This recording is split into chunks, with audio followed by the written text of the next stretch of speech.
Hello guys, my name is Harshit continuing with our reverse engineering topic. तो आज की video में हम लोग सबसे पहले बात करने वाले हैं कि क्या है रिवर्स इंजीनियरिंग, हम लोग क्या करने वाले हैं रिवर्स इंजीनियरिंग में। और रिवर्स इंजीनियरिंग का एक बहुत बड़ा पार्ट होता है रजिस्टर्स, ठीक है। तो उस बारे में बात करेंगे कि रजिस्टर्स है क्या, थ्योरी कवर करेंगे, थ्योरी में समझाऊंगा अच्छे से कि रजिस्टर्स है क्या, ताकि आपकी कॉन्सेप्चुअल नॉलेज जो है वो क्लियर हो जाए। उसके बाद में प्रैक्टिकली आपको समझाऊंगा कि रजिस्टर्स है क्या। जिनके मन में डाउट होगा थ्योरी पार्ट में, वो प्रैक्टिकल में फुल्ली क्लियर हो जाएगा, ठीक है। उससे पहले यहाँ पे एक अलर्ट है उन लोगों के लिए जो वीडियो को छोड़ते हैं बीच में, कि रिवर्स इंजीनियरिंग ऐसा टॉपिक नहीं है कि आपने एक वीडियो देखी आज, उसके बाद आप 3-4 वीडियो स्किप करके 5वीं वीडियो देख रहे हो तो आप समझ जाओगे।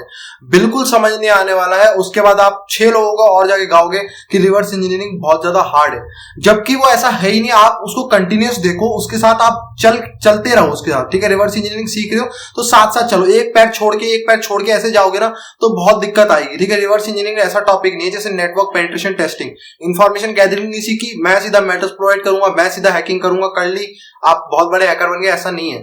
यहाँ रिवर्स इंजीनियरिंग में आपको स्टेप बाय स्टेप चलना पड़ता है, ठीक है, वरना आपको हार्ड लगेगी, ठीक है। लेकिन वो हार्ड बिल्कुल नहीं है, मेरी गारंटी है। अगर आप वीडियोस देखो, सिर्फ वीडियो देखने को कह रहा हूं, मेरी वीडियोस देखते जाओ, आपको हार्ड कहीं नहीं लगने वाली है, ठीक है। और बहुत अच्छे से क्लियर हो जाएगी रिवर्स इंजीनियरिंग। तो सबसे पहले बात करते हैं कि रिवर्स इंजीनियरिंग एक्चुअली में है क्या। बहुत बार मैंने टर्म यूज करी, बहुत बार आपने सुनी भी होगी साइबर सिक्योरिटी में, कि रिवर्स इंजीनियरिंग हमारा एक सब टॉपिक है, एक फील्ड है रिवर्स इंजीनियरिंग अपने आप में साइबर सिक्योरिटी के अंदर। लेकिन एक्चुअली में है क्या रिवर्स इंजीनियरिंग, ये किसी ने नहीं बताया, डिस्कस नहीं होता इस बारे में। तो देखो, रिवर्स इंजीनियरिंग में क्या, इंजीनियरिंग का प्रोसेस क्या होता है, किसी चीज को बनाना। फॉर एग्जाम्पल, मैंने एक वुड का पीस लिया, मैंने उससे पेपर बनाया, ये इंजीनियरिंग का काम है। रिवर्स इंजीनियरिंग क्या है कि मैं जहां पे पेपर बन रहा है, मैं वहां से खड़े होके अब मैं पूरा रिवर्स उस प्रोसेस को देखूंगा कि कैसे वो पेपर जो था, वो कैसे एक वुड का पीस था पहले, तो मैं वो पूरा प्रोसेस को देखते जाऊंगा कि वो रिवर्स कैसे हो रहा है प्रोसेस। उस रिवर्स प्रोसेस को देखता हुआ जाऊंगा कि वो वुड का पीस कैसे बन रहा है, ये पेपर जो निकला है अभी वुड से, ये पेपर अब वुड कैसे बन रहा है, या पीछे वाला जो प्रोसेस है मैं उसको देख रहा हूं, ताकि मैं समझ पाऊं कि बीच का पूरा प्रोसेस है क्या। क्योंकि जरूरी नहीं हम हर बार इंजीनियरिंग को देख पाए। डेवलपर कोई और है, सॉफ्टवेयर किसी और ने बनाया, इंजीनियर उसने करा, अब मैं उसको देख नहीं सकता, लेकिन मैं रिवर्स जरूर कर सकता हूं, मैं पीछे से देखता हूं, मेरे पे वो सॉफ्टवेयर है।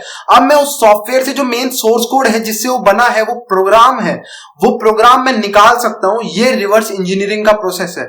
यानी कि हमारे पे एक एंड प्रोडक्ट होता है, हम पे एक फाइनलाइज्ड प्रोडक्ट होता है, जो कि हमारी बाइनरी होती है, ठीक है, एल्फ बाइनरी है, जो भी है, ठीक है, EXE है, वो हमारे पे बाइनरी है। अब मुझे उसको रिवर्स करके उसका सोर्स कोड निकालना है, मुझे उसका हर एक छोटा छोटा स्टेप देखना पड़ेगा, वो कर क्या रहा है, तभी मैं एग्जैक्ट बता पाऊंगा कि ये प्रोग्राम हर स्टेप पे कर क्या रहा है। ये रिवर्स इंजीनियरिंग है। अब रिवर्स इंजीनियरिंग जब हम लोग बोलते हैं तो ये बहुत कॉमन टर्म है, यानी कि ये हर चीज में हो सकती है, ठीक है। Reverse engineering, hardware reverse engineering हो सकती है, सॉफ्टवेयर रिवर्स इंजीनियरिंग हो सकती है, आप किसी प्रोसेस पे रिवर्स इंजीनियरिंग कर सकते हो। तो हम लोग यहाँ पर्टिकुलरली जो बात कर रहे हैं, हम सॉफ्टवेयर रिवर्स इंजीनियरिंग की बात कर रहे हैं। यानी कि मैं आपको क्या सिखाऊंगा, सॉफ्टवेयर को रिवर्स इंजीनियर करना। कोई EXE है एग्जीक्यूटेबल, कोई एल्फ फाइल है जो लिनक्स में यूज होती है, ठीक है, एल्फ फाइल है, उसको कैसे रिवर्स इंजीनियरिंग कर सकते हैं, ये हम पूरा देख के चलेंगे इसमें, ठीक है। तो बेसिकली ये जो मेन हमारी रहेगी टॉपिक, ये मैं लिनक्स के लिए सिखाऊंगा, यानी कि एल्फ जो फाइल्स होती हैं उनको हम कैसे रिवर्स इंजीनियर कर सकते हैं, ये हम सब देखेंगे इसके अंदर पूरा। और यहाँ पे ज्यादातर क्या रहेंगी, जिसमें हमारे पे सोर्स कोड अवेलेबल नहीं है। इसका फायदा क्या है, देखो सोर्स कोड अवेलेबल है तो काफी आसान हो जाता है हमारे पे कि हम समझ पाए कि वो क्या काम कर रहा है, क्योंकि हमें पता है ये प्रोग्राम से ये प्रोडक्ट जो है बना है, तो मैं उस प्रोग्राम को पढ़ के पता लगा सकता हूँ ये कर क्या रहा है प्रोडक्ट, ठीक है। लेकिन मेरे पे अब सीधा प्रोडक्ट है, मुझे कुछ नहीं पता वो बना कैसे है। अब मैं उस प्रोडक्ट से उसको डीबग करता हूं, मैं डीकंपाइल करता हूं, काफी सारे फेजेस होते हैं, वो अभी हम सीखेंगे। उनकी मदद से मैं पता लगाता हूं, वही छोटे छोटे स्टेप्स पे हम ध्यान रखते हैं कि कर क्या रहा है एक्चुअली। हम बहुत छोटे कह रहा हूं मैं, बहुत छोटे, हर चीज बिल्कुल माइन्यूट चीजों पे हम ध्यान देते हैं, ताकि मैं समझ पाऊं कि एक्चुअली में कर क्या रहा है, ठीक है, अपने बैकएंड पे कर क्या रहा है, CPU के अंदर ये प्रोसेस कर क्या रहा है, ठीक है। ये समझने के लिए हम उसकी बहुत छोटी छोटी चीजों पे ध्यान देते हैं। ये होता है पूरा रिवर्स इंजीनियरिंग, ठीक है। जब हम बात करते हैं software reverse engineering, hardware reverse engineering अलग है। आपको देखना पड़ता है हार्डवेयर को खोल के कि वो काम कैसे कर रहा है, कोई सिस्टम है, क्या क्या डिवाइसेस उसके अंदर लगे हुए हैं छोटे छोटे, कैसे वो आपस में कम्युनिकेट कर रहे हैं, क्या क्या बसेज लगी है, तो वो बिल्कुल अलग कॉन्सेप्ट हो जाता है। यहाँ पे हम टिपिकली बात करेंगे सॉफ्टवेयर रिवर्स इंजीनियरिंग की। अब मैंने यहाँ पे एक टर्म ली थी रजिस्टर्स। तो यहीं पे जब हम सॉफ्टवेयर रिवर्स इंजीनियरिंग की बात करते हैं तो मैंने आपको बोला बहुत छोटी छोटी माइन्यूट चीजें हमें देखनी पड़ती कि वो क्या कर रही है, ठीक है, प्रोसेस वो क्या कर रहा है ना। तो यहाँ पे उसके लिए हमारे पे यूज आता है रजिस्टर्स का। रजिस्टर्स में आपको अभी समझाता हूं क्या है रजिस्टर्स, ठीक है, क्योंकि ये बहुत इंपॉर्टेंट है, जरूर समझना। जिनको नहीं समझ आएगा अभी आगे मैं प्रैक्टिकल भी दिखाऊंगा, ठीक है। तो जो एक बार थ्योरी समझ लो, अपने दिमाग में घुसा लो कि है क्या, कुछ याद करने की जरूरत नहीं है, लेकिन आपको पता होना चाहिए रजिस्टर्स है क्या, आपके एक बार दिमाग में होना चाहिए। अगली बार मैं रजिस्टर्स बोलूं तो आपको एक इमेजिनेशन बिल्ड हो जाएगी दिमाग में, अच्छा ये चीज है रजिस्टर्स, ठीक है। ऐसा ना हो आपको चाइनीज वर्ड लगे कि मैं रजिस्टर है क्या, ये तो मैं पहली बार सुना हूं, ऐसा नहीं होना चाहिए बिल्कुल, ठीक है। और प्रैक्टिकली देखेंगे तो सब डाउट क्लियर हो जाएंगे, तो कोई टेंशन नहीं आने वाली है। सबसे पहले हम समझते हैं कि रजिस्टर्स कहां पे यूज आते हैं, तब आप अच्छे से समझ पाओगे कि रजिस्टर्स है क्या, ठीक है। पहले हम उनका यूज समझते हैं कि रजिस्टर्स की जरूरत क्या है, ठीक है, क्योंकि किसी चीज की आपको पता होगा ना कि भाई इसकी जरूरत है, आप समझोगे भी। अब मैं बेफालतू चीज समझाऊंगा तो आपका इंटरेस्ट नहीं बनेगा, इसलिए मैं पहले समझा रहा हूं कि रजिस्टर्स एक्चुअली में है क्या। देखो, तो ये चीज क्या है, ये सीपीयू है, ठीक है। ये जो हमने डब्बा बनाया है, ये मैंने काले कलर का, ये सीपीयू है हमारा। सीपीयू के अंदर काफी सारी यूनिट्स होती है, आपने सुना होगा control unit, ALU arithmetic logical unit होती है, वैसी एक ईयू भी होती है एग्जीक्यूशन यूनिट, ठीक है। तो अब इनके नाम ही बता रहे, कंट्रोल यूनिट सब कुछ कंट्रोल करती है, ठीक है, क्या चीज कहां पे भेजनी है, ठीक है, सीपीयू के अंदर क्या चीज कहां जाएगी, कब इनपुट जाना है, कब आउटपुट जाना है, सब कुछ कंट्रोल यूनिट कंट्रोल करती है। एग्जीक्यूशन यूनिट एग्जीक्यूट करती है, ठीक है, जो इंस्ट्रक्शंस होते हैं, जो प्रोग्राम होता है उन्हें एग्जीक्यूट करती है एग्जीक्यूशन यूनिट, ठीक है। ये बहुत ईजी है। अब यहाँ पे देखो, एग्जीक्यूशन यूनिट को एग्जीक्यूट करने के लिए कुछ चीजें तो चाहिए। फॉर एग्जांपल ये यहाँ पे दो चीजों को ऐड कर रही है, ठीक है। ऐड का काम इसका नहीं होता एग्जीक्यूशन यूनिट का, वो एएलयू को होता है, लेकिन फिर भी मैं आपको एक एग्जांपल देने के लिए समझा रहा हूं। मान लो ये दो चीजों को ऐड कर रही है, ठीक है, 1+2 कर रही है खाली। अब वो 1+2, 1 और 2 कहां से आ रहा है, इसको काम है एग्जीक्यूट करना। जो इसे मिलेगा, इसको दिया आपने ऐड 1+2, ये ऐड कर देगा। अब वो 1 और 2 कहां से आ रहा है, हर चीज कहीं ना कहीं से आती है ना, तो वो कहां से आती है, वो मेमोरी से आ रही है। मान लो फॉर एग्जांपल मेमोरी। अब मेमोरी क्या है, मेमोरी रैम है, ठीक है। हम एक प्रोसेस रन करते हैं तो वो रैम के अंदर चलता है, ये आपको पता होगा, बहुत बेसिक चीजें हैं, ठीक है, कंप्यूटर की। जब हम रन करते हैं तो सीपीयू के बाहर होती है रैम, आपने देखा होगा। जो प्रोसेसर होता है, प्रोसेसर के बाहर एक रैम होती है ग्रीन कलर की, आपने देखी होगी, DDR4 जो नॉर्मली जिसे बोलते हैं, जो आजकल आ रही है, ठीक है। तो वो रैम होती है, उस मेमोरी की बात कर रहे हैं यहाँ पे हम, ठीक है। अब यहाँ पे अलग भी हो सकता है, हार्ड डिस्क, सेकेंडरी मेमोरी भी, लेकिन हम यहाँ अभी रैम की बात कर रहे हैं, ठीक है। रैम है मान लो। अब 1 को ये रैम से लेगी, फिर 2 को रैम से लेगी, फिर उन दोनों को प्लस करेगी। अब कितना ज्यादा टाइम लगेगा आप ये सोचो, ये सीपीयू से बाहर की चीज है, तो ये मेमोरी को पहले भेजेगी, पहली चीज मेरे पास भेजो जो है 1, फिर दूसरी बोलेगी दूसरी चीज मेरे पास भेजो जो है 2, फिर ये उसको प्रोसेस करेगी, 3 आएगा, उसका रिजल्ट ऐड करेगी, उसके बाद दोबारा इसको मेमोरी में भेजेगी 3 को। तो ये काफी ज्यादा लंबा हो जाता है, इतनी छोटी सी चीज को करने में काफी टाइम लेगी, क्योंकि रैम से उठाना चीजों को, फिर रैम से दोबारा दूसरी चीज को उठाना, फिर प्लस करके रैम में रखना, बहुत ज्यादा टाइम हो जाता है। अब यहीं पे आती है एक छोटी सी हमारे पे स्टोरेज होती है, जो सीपीयू के अंदर, जो प्रोसेसर होता है उसके अंदर आती है इनबिल्ट, जिन्हें हम कहते हैं रजिस्टर्स, ठीक है। अब रजिस्टर सीपीयू के अंदर जो प्रोसेसर है उसके अंदर ही होती है इनबिल्ट, छोटी सी होती है, बहुत छोटी होती है, बहुत बड़ी नहीं होती, काफी सारे स्टोरेज होती है, छोटी छोटी छोटी छोटी छोटी, ठीक है। तो ये हमारे काम आती है। अब मैं क्या करूंगा, एक रजिस्टर के अंदर रख दूंगा 1, ठीक है, दूसरे के अंदर रख दूंगा 2, और इसे कहूंगा कि भाई पहले रजिस्टर और दूसरे रजिस्टर को प्लस कर दे, जो उसकी वैल्यू है उसके अंदर वो प्लस कर दे, तो ये बहुत तेज हो जाएगा। रजिस्टर बहुत ज्यादा पास होते हैं मेमोरी से, मेमोरी काफी दूर होती है। जब हम प्रोसेसिंग की बात करते हैं तो काफी टाइम लग जाता है, मतलब काफी सीपीयू के हिसाब से, ठीक है। यहाँ पे सीपीयू का जो काफी टाइम होता है वो काफी छोटा होता है, हमारे घंटों के हिसाब से मत सोचो, मिनट के हिसाब से भी नहीं, सेकंड के हिसाब से भी नहीं, मिली सेकंड्स में बहुत अंतर आ जाता है, ठीक है। तो उसमें यहाँ पे बहुत ज्यादा टाइम लग जाता है। यहाँ पे जब हम बात करते हैं तो यहाँ पे रजिस्टर्स क्या होती है, छोटी छोटी स्टोरेज होती है, जो चीज हम फ्रीक्वेंटली कर रहे हैं। मैं बार बार एक ही चीज 1 1 1 को बुला रहा हूं, तो मैं बार बार उसको मेमोरी से उठाऊंगा 1 को, फिर मैं अगले इंस्ट्रक्शन पे दोबारा 1 को कॉल कर रहा हूं, फिर मैं 1 को कॉल कर रहा हूं, तो बार बार एक ही चीज को मेमोरी से उठाना बहुत ज्यादा टाइम लेगी। उसको मैं एक छोटी सी जगह जो बहुत पास है, बहुत चिपकी हुई है एग्जीक्यूशन यूनिट से, उसी स्टोरेज के अंदर रख दूं तो बहुत ज्यादा पास हो जाता है टाइम, तो प्रोसेस करने का टाइम बहुत तेज हो जाता है, ठीक है। तो ये इसलिए यहाँ पे फायदेमंद होते हैं रजिस्टर्स का, ये फायदा होता है कि बहुत छोटे छोटे। अब हम समझते हैं कि रजिस्टर्स हैं कितने टाइप के, ये सब समझते हैं। तो रजिस्टर्स बहुत टाइप के हैं, लेकिन रिवर्सिंग के लिए हम जो मेनली पढ़ेंगे वो हमारे काम के होते हैं general purpose registers. General purpose क्या है, जो जनरली अलग अलग चीजों में यूज आते हैं, ठीक है, वो होते हैं जनरल पर्पस रजिस्टर। ज्यादा डेप्थ में जाने की जरूरत नहीं है, हमें ये सब नहीं सीखना, सीपीयू आर्किटेक्चर की कोई क्लास नहीं है, ये इंजीनियरिंग की कोई क्लास नहीं है, ठीक है। तो मैं अभी वो सब इतने डेप्थ में नहीं जाऊंगा किसी चीज में। अब यहाँ पे हम बात करते हैं तो हम पे रजिस्टर्स होते हैं, मैंने बताया रजिस्टर्स हैं, काफी सारे रजिस्टर्स होते हैं, छोटी छोटी लोकेशन, कितनी छोटी हो सकती है आप सोचो, तो ये जो 64 बिट मशीन आप बोलते हो, तो इसके अंदर साइज क्या होता है एक रजिस्टर का 64 बिट। 64 बिट क्या हुआ 8 बाइट, 8 बिट 1 बाइट बनाती है, 8 बिट 1 बाइट बनाती है, ये याद रखना 8 बिट 1 बाइट बनाती है। तो 64 बिट का रजिस्टर होता है, तो यानी कि 8 बाइट का होता है। 8 बाइट का मतलब क्या हुआ, एक कैरेक्टर 1 बाइट का होता है। तो आप इसके अंदर 8 कैरेक्टर का हाईएस्ट वर्ड रख सकते हो, यानी कि 8 कैरेक्टर का। मेरा नाम हर्षित है, 7 कैरेक्टर का है, तो मैं वो इसके अंदर रख सकता हूं। अब किसी का 9 कैरेक्टर का नाम होगा, वो रजिस्टर के अंदर सेव नहीं हो सकता, वो आपको मेमोरी से ही यूज करना पड़ेगा, आपकी मजबूरी है, ठीक है। तो मैंने बोला बहुत छोटी छोटी चीजें आप इसके अंदर रख सकते हो जो प्रोसेसिंग को तेज कर देती है, ये इसलिए काम आता है, ठीक है।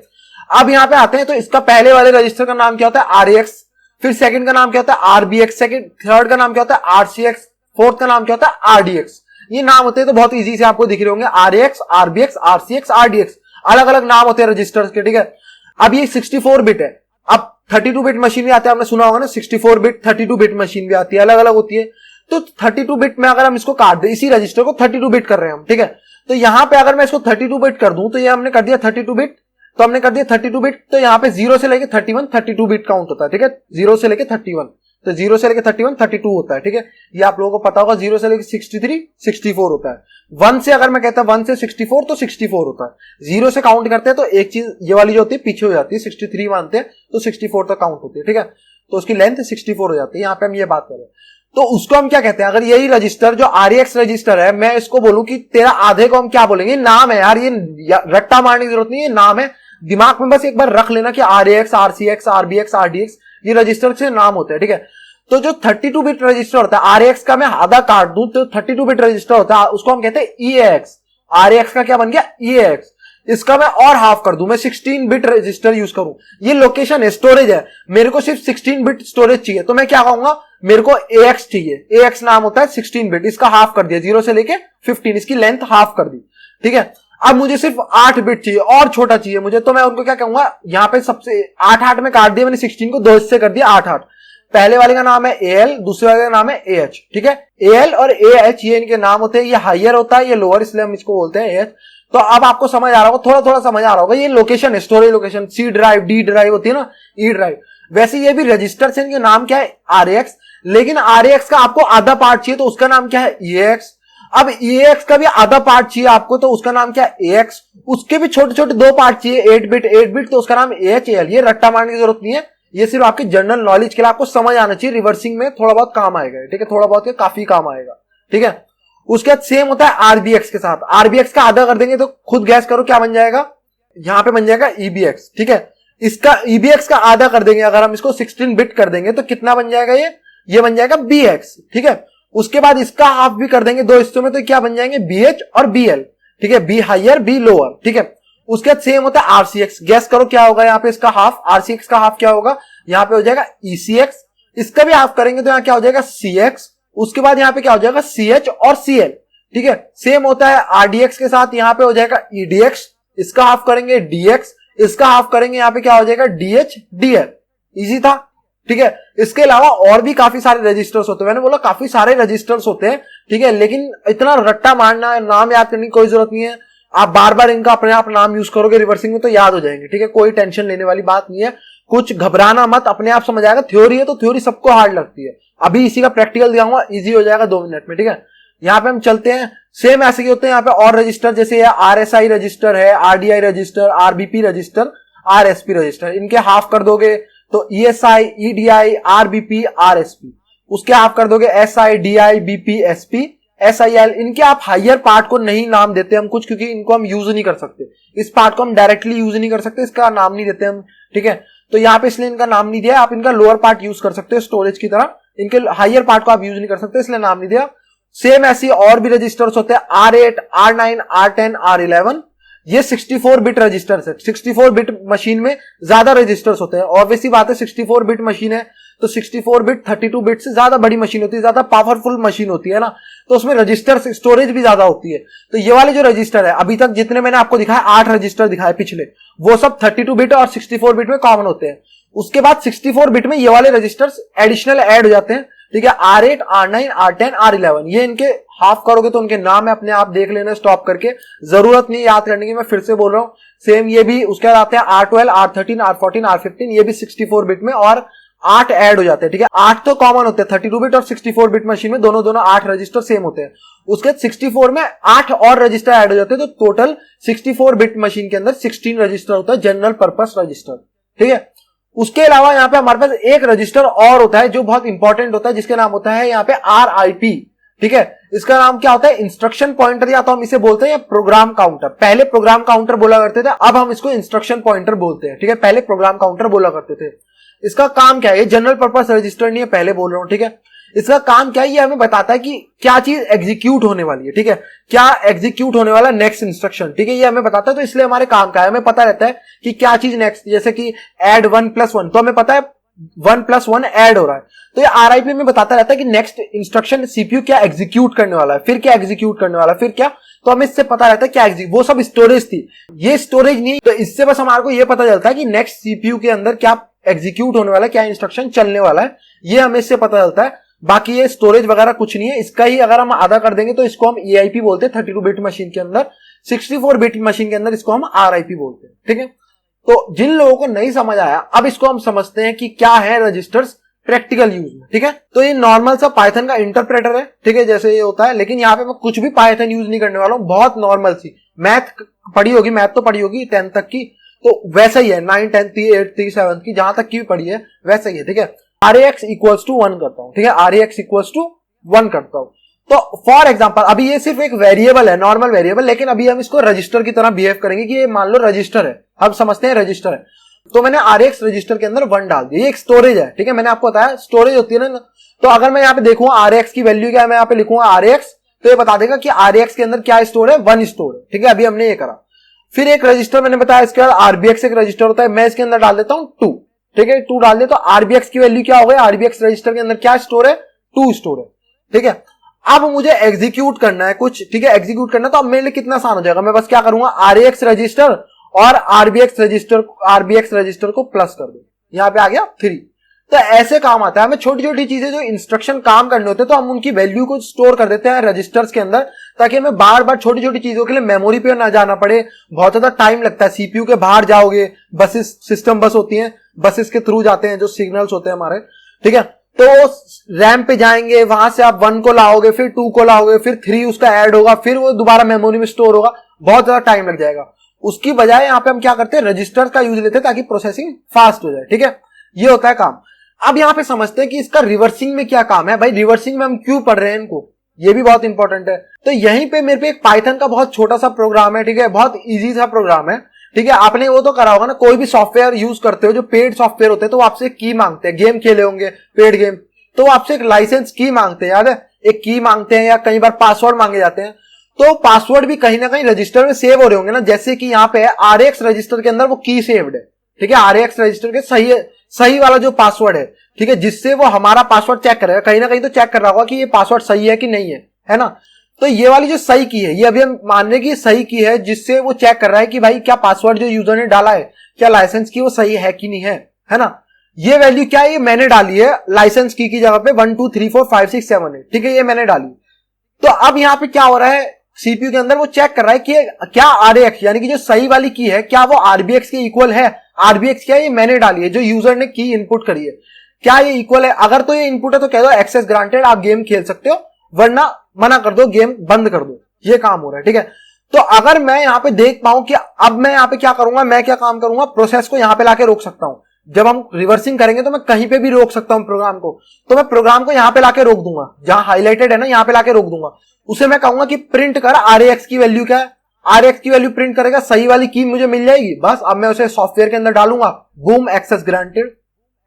ऐसे हम रिवर्सिंग करते हैं, ठीक है। ये रिवर्सिंग का बहुत छोटा कॉन्सेप्ट था, लेकिन आपको समझ आया, आई होप सो, ठीक है। अब मैं इसको थोड़ा और प्रैक्टिकल टेक्निकल वे में समझाता हूं आपको, लास्ट चीज है और अच्छे से समझ आ जाएगा थोड़ा सा, ठीक है। और ये वाला असली है, अभी तक तो मैंने पाइथन की मदद से आपको समझाया, वेरिएबल्स लेके आपको समझाया, लेकिन अब मैं असलियत में समझाता हूं, ठीक है। तो यहाँ पे हमारे पास एक डीबगर है, ये टूल्स होते हैं रिवर्सिंग के लिए, ठीक है। अब यहाँ घबराने की बात नहीं है, सब देख के क्या हो रहा है, ये समझाता हूं क्या है, ठीक है। ये तो समझ आ रहा है, ये मैंने अभी समझाया। RAX रजिस्टर, इसकी वैल्यू 0 है, RCX रजिस्टर, इसकी वैल्यू 0 है। अभी ये रजिस्टर्स की वैल्यू हम देख रहे हैं, ठीक है, ये सब 0 है, RBX की वैल्यू 0 है। ये कोड एग्जीक्यूट हो रहे हैं CPU के अंदर, ठीक है, ये असेंबली के कोड हैं जो एग्जीक्यूट हो रहे हैं, इंस्ट्रक्शन से चल रहे हैं। समझने की जरूरत नहीं है, मैं समझा रहा हूं। ये क्या है, मूव इंस्ट्रक्शन क्या करता है, मूव करता है। मूव लिखा हुआ है यार, मूव तो मूव करता है, ठीक है। ये क्या कर रहा है, ये मूव कर रहा है 1 को EAX के अंदर। EAX क्या है मैंने आपको बताया, RAX का छोटा सा पार्ट को हम EAX कहते हैं। RAX को आधा करोगे तो EAX कहेंगे, ठीक है। तो अब मैं जैसे ही इस इंस्ट्रक्शन को एग्जीक्यूट करूंगा, मैं इसको एग्जीक्यूट करता हूं, RAX की वैल्यू पे ध्यान देना, 1 जो है वो RAX के अंदर चला जाएगा। तो मैं जैसे ही इसको करूंगा, RAX की वैल्यू क्या बन गई, 1, ठीक है। 1 बन गई, जैसे हमने पाइथन में करा था वही सेम है यहाँ पे भी, ठीक है। RAX के अंदर 1 डाला था, RBX के अंदर 2 डाला था, दोनों को प्लस कर दिया था, वही सेम कोड है।